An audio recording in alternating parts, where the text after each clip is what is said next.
somewhere that he fetches it. But Mr. Speaker, you know, being a young person in this country and reading books, left-wing politics has been one of the hardest politics to be in, because left-wing politics is indeed related to defiance. Left-wing politics is related to being against the system always. But also left-wing politics can be about being able to stand for social justice, being able to stand for economic equality, and being able to fight inequality in whichever form that it comes within our borders. And these are the characters and things that represent Honorable Lawrence Sifuna. Because if you read history of this country, Mr. Speaker, we stand today in a very strong democracy because of the giants that came before us. And I believe that spirit can be able to inspire us, that indeed, when it comes to left-wing politics, we can be able to stand and have a country where ethnicity cannot be the functional equation for being able to employ others. Mr. Speaker, our country today, you will find that two tribes are grossly overrepresented in terms of employment.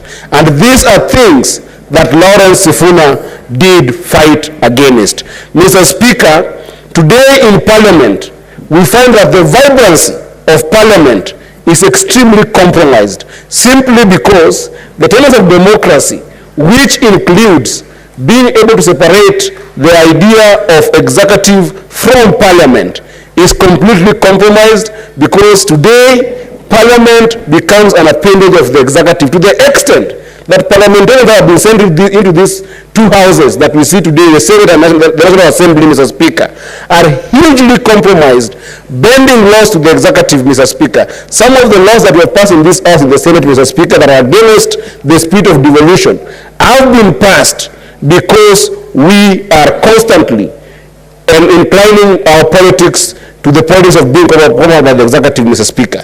And lastly, Mr. Speaker, I want to say, and I want to celebrate my leader, Raila ODINGA. I know that I will not bring him into this, but I want to celebrate him in the context of the idea that democracy does not always mean that even if you lose elections in a number of times, then you give up.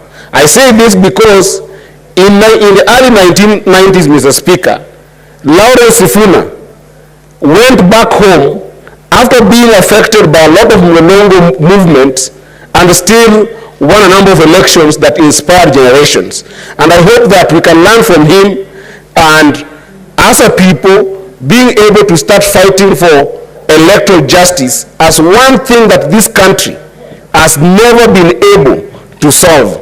Even as we go on with the elections that we are going to have in future, even after the talks that we have had, the bipartisan talks, that the hardest thing that we have been able to crack, even in the talks that have just ended, is the issue of electoral justice. And I hope that the spirit of Lawrence Sifuna will inspire the topmost leadership of this country, starting from the president to the deputy president to vigogo wa siasa, as the Swahilis will say it, to be able to solve one issue that can unite this country, that after an election, Mr. Speaker, a country can sit back, that anybody who loses will lose genuinely, and anybody who wins will win genuinely, and people sit together and build a nation on the tenets of a functional democracy that has been elusive to this country for years. May the soul of Honorable Lawrence Sifuna rest in eternal peace. I thank you, Mr. Speaker.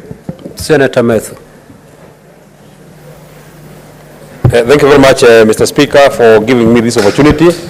I think I want to join my colleagues. I want to support the statement that has been sought by, or that has been read by the Senate.